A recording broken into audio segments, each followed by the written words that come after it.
Every parent knows the feeling, though, of dropping their kid off at the babysitter, right? I mean, there's some exhilaration to that.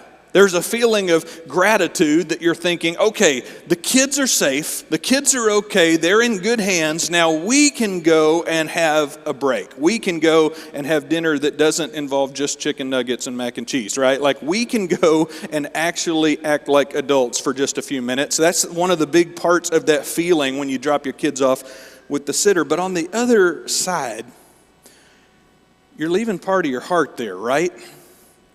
And you're leaving part of your brain there because you're thinking about what's going on. You're thinking about how the kids are doing, and you're hoping against hope that the kids will at least somewhat be on good behavior while you're gone. School teachers know this feeling too. You remember when you were in school and the teacher would have a talk with the class and say, tomorrow or next week, I have to be out of the classroom and I'm going to leave you under the care of a substitute teacher, right? And some of the people in your class, they immediately just knew this is going to be awesome because it's going to be nothing like the class that we're used to. And the teacher, your permanent teacher, would plead with you and say, please, no, seriously, please be on your best behavior while I'm gone. I would rather you misbehave while I'm here. But that wasn't how that was going to work out. I mean, I remember some of the substitutes that would come into our classes in high school, and some of them ran a tighter ship than others. And some of the students would cause all sorts of problems for the subs that would come in who couldn't get control of the classroom. And all the while, that permanent teacher was just wishing that you would behave as if they were still in the room, right? I mean, the teacher who works with you all year, they wanted the students to act like they were right there watching, like the principal of the school was right there watching. And there were always some kids in the class who tried. There were always some kids in the class who tried to not only do the right thing themselves, but they even tried to get the rest of the class to quiet down. And how did the rest of the class respond to that? No, you're not in charge of us either. More often than not, it didn't happen because you know the old saying, when the cat's away, the mice will play, right? And there's just something about human nature that makes it seem tempting, makes it seem easy to bend the rules when we think we can get away with it. But we don't usually get away with it. Because when I was in school, every time that we had a substitute teacher that showed up, whether or not they enforced the rules, whether or not they enforced much discipline in the classroom, they always took notes, right? They always took notes about what was happening and who was doing what and who was out of their chair and who wasn't paying attention and who wasn't doing the work. And even if that sub didn't wield much discipline in the classroom, they were watching and they were leaving a record. And so when the permanent teacher came back, the teacher knew the score. The teacher knew what had really gone down. And once the teacher that was in charge got back, things didn't usually go very smoothly for the kids who acted as if nobody was watching. For the last few weeks here at Heritage, we've been in a series of messages that I've called Tell a Good Story. And for most of us, in most cases, when your life on earth reaches its end, there will be people who knew you who will probably gather to tell the story of your life. There might be a viewing, there might be a memorial service, there might be a dinner. And people are going to sit around and they're going to laugh and they're going to cry and they're going to recall the ways that you interacted with them, the impact that you made, the way that you made them feel. And if you want the stories that people tell about you to be complimentary, then you've got to live the kind of story that they would compliment, right? And that's what we've been getting after in this series, is how do you use your life to tell a story that's truly good? How do you use your days to tell a story that's meaningful? But I want to tell you this morning, there's a whole lot more at stake in this question There's a whole lot more at stake here than simply whether your life story is going to make your friends and family smile, whether your friends and loved ones are going to remember you fondly.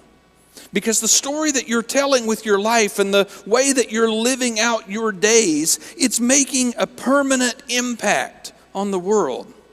It's going to leave a mark. And I want to tell you that God looks at that mark. That God's paying attention to the impact that you are making on the world around you. And when God looks at the mark that people make, when God looks at humanity, there's a very specific and particular characteristic that God is looking for. God's reading your story, reading through every line, every day, every page, and looking for evidence of one particular characteristic in your life. There's a specific feature of a human story that God is especially interested in. And it goes like this. God pays extra close attention to the way you treat other people when you feel like you could probably get away with treating them poorly. God looks extra closely at your story and pays extra close attention to the interactions and the engagements that you have with people when you're in a situation and you think, I could probably treat them like just an object or like lesser than. I could probably get away with treating them in a way that I would not want to be treated. But God's looking. God leans in, and God looks at your story, and God uses a magnifying glass and looks at the way that you interact with other people. And when you have the chance to get ahead at somebody else's expense, when you have an opportunity to take advantage of somebody else, when a situation arises and you could exploit somebody else's weakness or their blind spot, God leans in and takes a keen interest in what you decide to do in that moment. In fact, throughout the scriptures, throughout all of the stories and the moments when God has engaged with humanity and revealed himself to humanity, throughout the scriptures, we find claims and evidence consistently that the way you behave in situations like that means more to God than the way you treat your family. The way you behave in a situation when you could take advantage of somebody else means more to God than the way you provide for your kids. It means more to God than your engagement in church.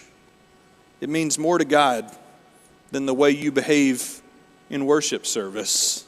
And to show you what I mean, I want to open up to just a few of the myriad passages that show us exactly what God's priorities for his people are really like. One of the most consistent themes throughout all the books of the Bible, as God has revealed himself and his character to humanity, one of the themes is that God is concerned for people who are vulnerable. God is concerned for the kind of people who often get mistreated. God is concerned for the kind of people that it's easy to mistreat. The kind of people that it's normal to mistreat. God's concerned for the kind of people in this world who are easy to overlook.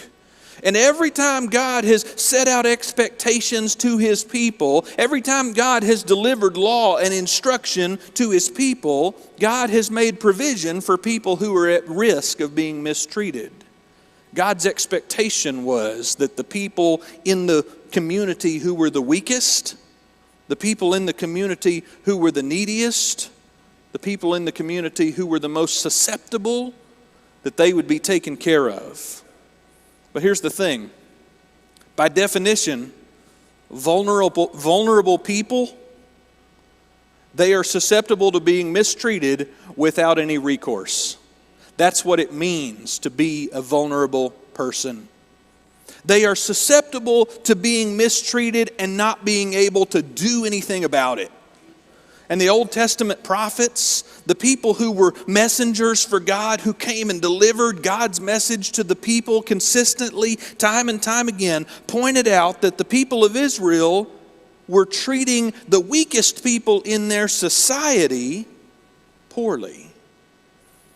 And the prophets said, your treatment of the weak people in your society, the way you engage with people who are easy to mistreat and overlook, it actually stands as a roadblock to your worship.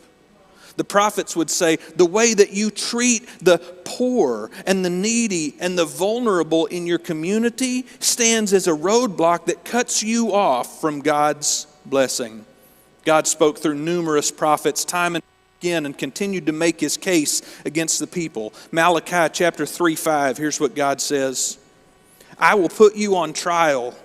I am eager to witness against all sorcerers and adulterers and liars. I will speak against those who cheat employees of their wages, who oppress widows and orphans, or who deprive the foreigners living among you of justice.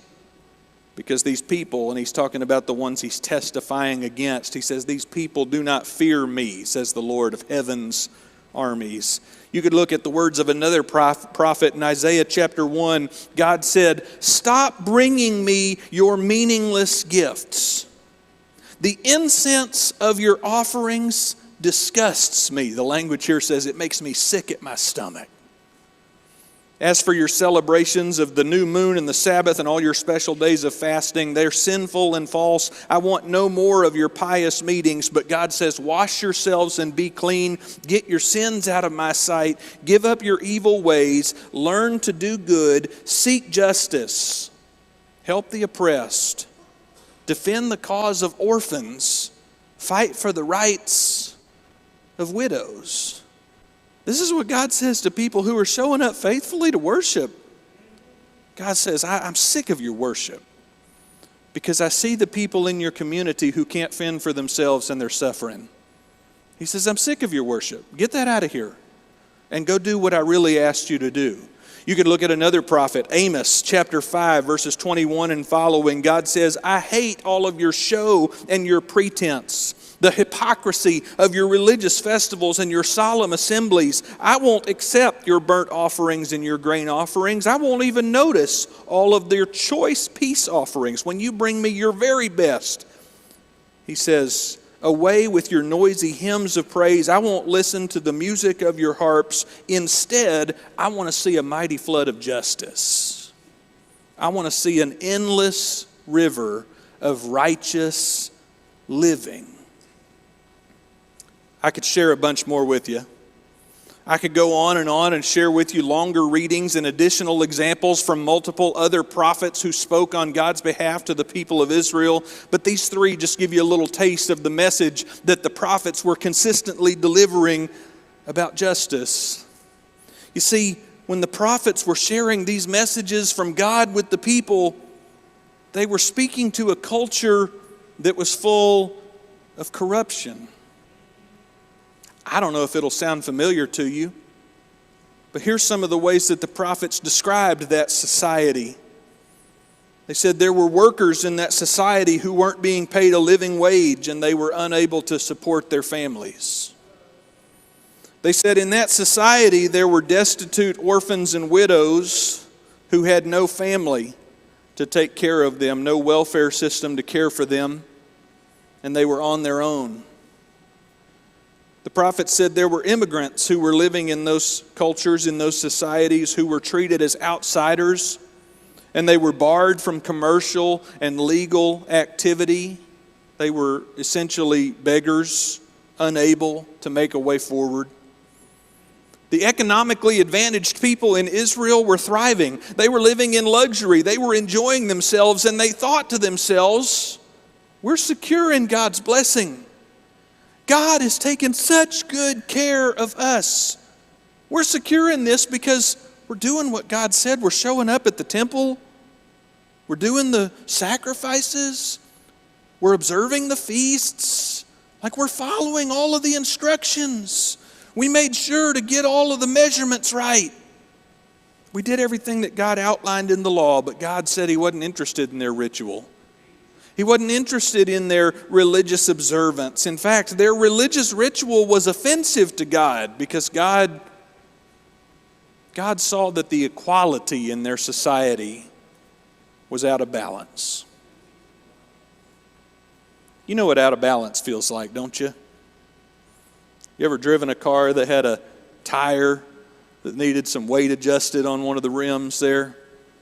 Everything was real shaky. You ever driven a car that needed a front end alignment? And it seemed like at slow speed, maybe not that big a difference. But if you go to make a turn, if you try to get where you want to go, boy, you start to feel it. And then you notice that you tried to merge onto the highway. And you started getting up to those faster speeds. And you thought, I can't ignore this. Because the faster I go and the more I try to act like there's not a problem with my vehicle, the greater the problem becomes. And the reality is that if you ignore that problem for long enough, it'll lead to more problems with your car. That's what inequality does in the world. Inequality causes a disruption of peace. Inequality results in people suffering. Inequality causes some people to carry a much greater burden in this life and in our society than other people. Inequality happens when the world is not operating the way it was designed to operate. There's a problem in the machine. When people are stepping on each other rather than taking care of one another, that's when inequality shows up. When one group of people controls most of the money, when one group of people makes most of the decisions, when one group of people has all of the resources, when one group of people has the power, that's inequality. And it's critically important. If you want to know God, if you want to be a follower of Jesus, it is vitally important that you understand that God cares about inequality. God gets up out of His seat about inequality. God gets sick at His stomach about inequality. And when God sees inequality running rampant, what God desires, what God promises, is an infusion of justice. What God desires is for justice to be restored to the world God created. You know our problem, though. We can't agree on what justice is. That's our problem. We see that there's issues. We feel the imbalance. We know that the alignment is a problem. We just can't agree on what justice looks like. Sometimes we talk about justice and we're all on the same page because we're talking about retribution against evildoers. Some heinous crime happens in our society. A child suffers. An innocent person dies. Boy, we like to talk about justice. We like to talk about bringing perpetrators to justice. We like to see the sheriff get on TV and say, we're going to find everybody that was a part of this incident, and we're going to bring them to justice. This is the kind of justice we call retributive justice. And it touches a nerve deep inside of us, because as a society, when this kind of incident happens, we feel like we've been violated. And we come together and we respond to the disaster, we respond to the crisis, and we want to see balance restored. And when we've been violated, the thing that seems to make balance feel like it's been restored is retributive justice. Justice makes a lot of sense to us in a moment like that. Sometimes, though, Sometimes in our society when we talk about justice, we're talking about bigger, more widespread issues, more complicated issues. Sometimes our cultural conversation turns to matters of distributive justice. This is the question of justice that focuses on how resources get distributed. And when the conversation turns to distributive justice, we find ourselves not so much on the same page. We find ourselves with more tension, more distance between us, a communication gap. Because everybody's got their own idea of what sounds right and fair. Everybody's got their own idea of what justice ought to look like when it comes to distributing resources. And you can bet that almost everybody would agree what sounds right and fair to us is to receive as much, at least as much, as everybody else receives, regardless of how much we already have. That's what sounds right and fair when we talk about distributing resources. And you can see how that just lives in tension, how there's going to be conflict, because if I want to receive at least as much as you do, if not more, and you want to receive at least as much as I do, if not more, we're going to have some tension, right?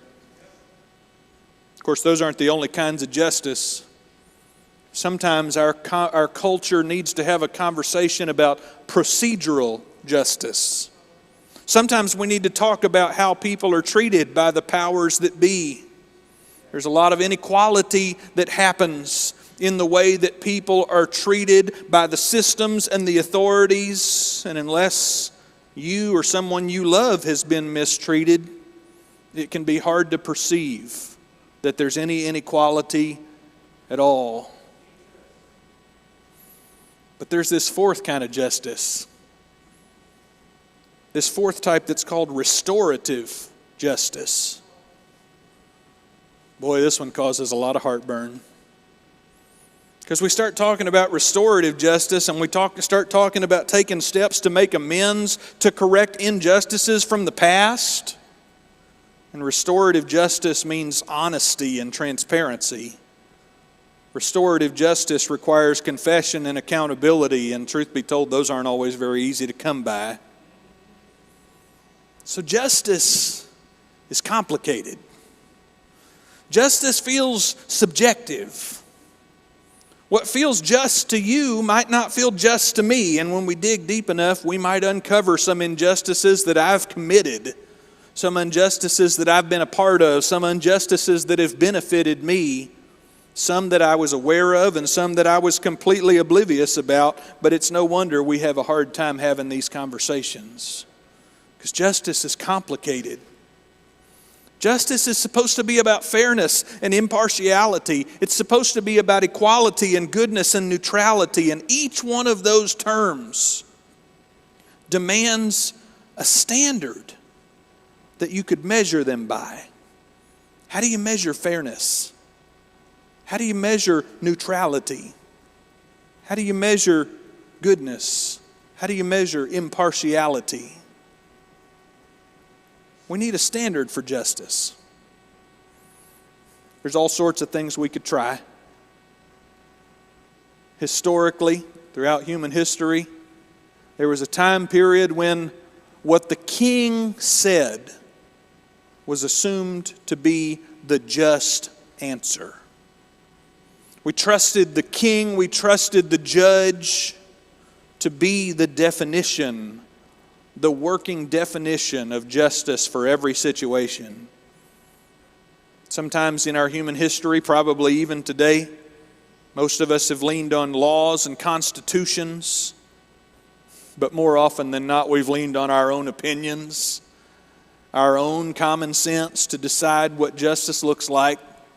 But the problem with all of those standards, of course, is that they're localized, they're variable, they're individualized, they're subjective. The problem with every one of those standards is that if the law or the Constitution is the standard for justice, then the law in one city could be different than the law in another city just a few miles away. And justice could mean two totally different things. The problem with trusting the king, the judge, to apply justice is that there's a lot of kings and there's a lot of judges. And when you have kings and judges, there's other people who are fighting to become the kings and the judges. And they have a different idea of what justice looks like too. And there's no consistency. There's no standard. Justice might mean one thing to one person and one thing to somebody else, but that's just not a real standard for justice. And we need a better standard than that. And so I want you to consider this. I want you to consider that when Jesus came and said, I am the way and the truth and the life, that Jesus was identifying himself as the one true standard for justice. I want you to consider that the standard for justice that God operates with looks just like Jesus. That Jesus is exactly what God looks like. Jesus is how God chose to reveal himself to humanity. And so if you're a follower of Jesus, then justice is whatever measures up to the law and the instruction of Christ. That sounds good to say in church. That sounds like the right thing for a preacher to say. But before you hitch your wagon to that statement, before you decide that you agree that Jesus can be our standard of measure for justice, let me explain something to you. That the law of Christ is exponentially more demanding than any king or any judge or any law or any constitution has ever dreamed of being. You see, there is no law in any legal system that demands that you love somebody. No law in any country, in any civilization that says you have to love somebody. But the law of Christ demands it. The law of Christ insists on it. In fact, this is the bedrock of the entire thing. There is no decree in any constitution, globally, historically, there is no decree in any human civilization that says you have to be a person of empathy and compassion. There's no law that says you have to do that. In fact, the law of the nation we live in would almost stand in opposition to that. The law of the nation we live in would say you're free to live however you want to live. But that's not the law of Christ. The law of Christ says that empathy and compassion are what it means to be a citizen in this kingdom. There is no law in this world, there is no law on this earth among the people of this world that compels people to show grace to one another. But the law of Christ says that's our currency. That is how we interact with one another. That we trade and barter with each other in grace. The law of Christ sets a standard for justice and a standard for righteousness that I've got to tell you is unmatched and unparalleled by any other human law or authority, past or present. There's nothing out there like the law of Christ. No code that's so demanding. No rule that's so difficult to follow. It's more thorough than the United States Penal Code. It's weightier than the Bill of Rights. You can live your entire life in perfect obedience and submission to the law of the United States and still be in grave violation of the law of Christ. Because the law of Christ compels you to do what the government can't make you do. The law of Christ calls you to love even the people who are trying to take something from you. The law of Christ compels you, demands of you that you show honor to the people who seem to deserve it the least. The law of Christ calls you to do the right thing even when everybody around you is doing the wrong thing. The law of Christ says that person that lives next door to you, that person you call your neighbor, you have to love them even as much as you love yourself. The law of Christ expects you to watch out for the people who can't watch out for themselves. There was a guy that grew up in the same house as Jesus. Can you imagine what it was like to be Jesus' brother? I mean, to share bunk beds with Jesus. You get up every day.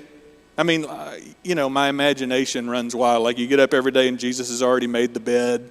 And he's already made breakfast for mom. Like all of this kind of stuff. And you're just sleepy and wondering where the coffee is. Like, what would it have been like to be the brother of Jesus and to grow up in that house?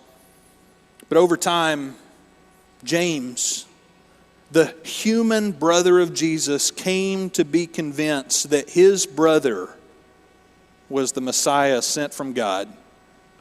He had a life-changing, worldview-altering experience that convinced him that the one he had shared meals with and picked fights with and gone to sleep next to all of those growing up years was the chosen, anointed one that God had sent to save the world. And after all of that time, breathing the same air and eating the same food as the Son of God, after all of that exposure, sitting right next to God in the flesh, James came to this realization and he said, pure and genuine religion in the sight of God the Father means caring for orphans and widows in their distress and refusing to let the world corrupt you.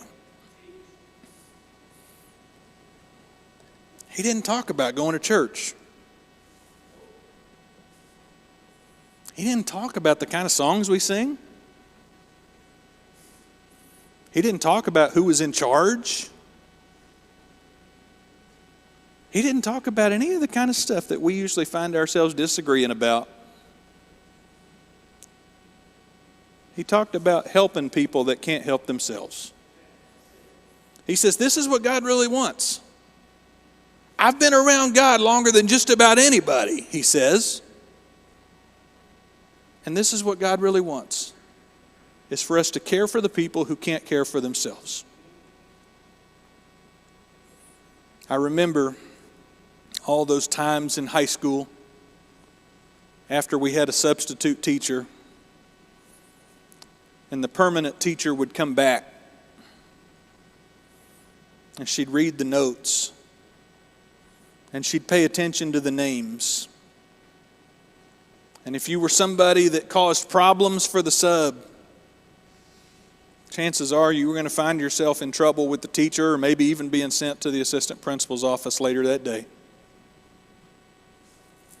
But if you were the kind of student that tried to be honoring to the sub, that tried to do the right thing,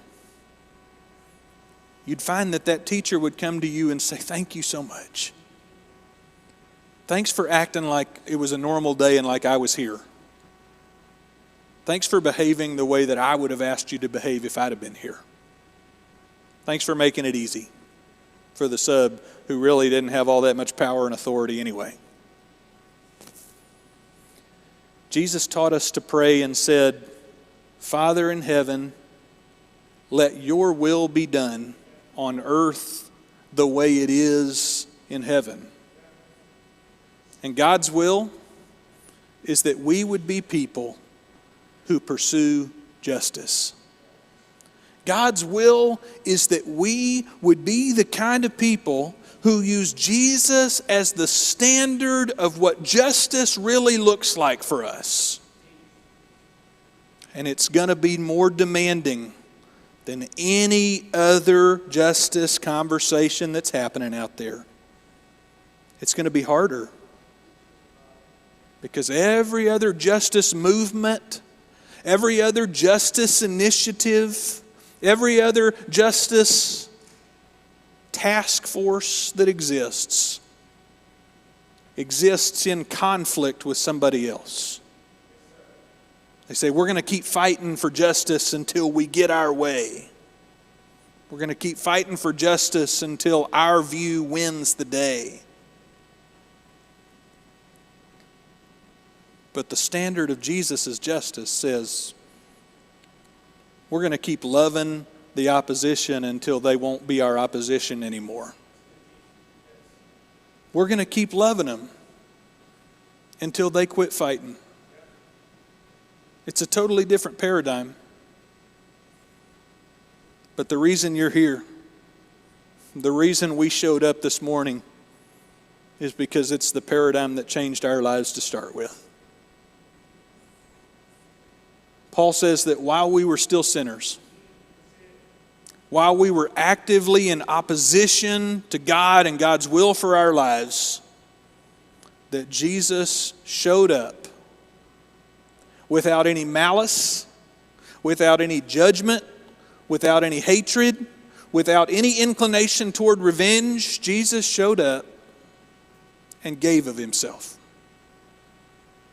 John 13 says, at the Last Supper, when Jesus knew that all of the disciples were about to turn their backs and hightail and run away from him to avoid being associated with him in his hour of need, John says, Jesus knew that all authority in heaven and on earth had been given to him, and so he took off his outer cloak and he wrapped a towel around his waist and he began to wash their feet. This is our story. That when we were people in opposition to God and God's will for our lives, Jesus showed up and said, I'm just going to love them until they won't hate me anymore. I'm going to love them through their opposition.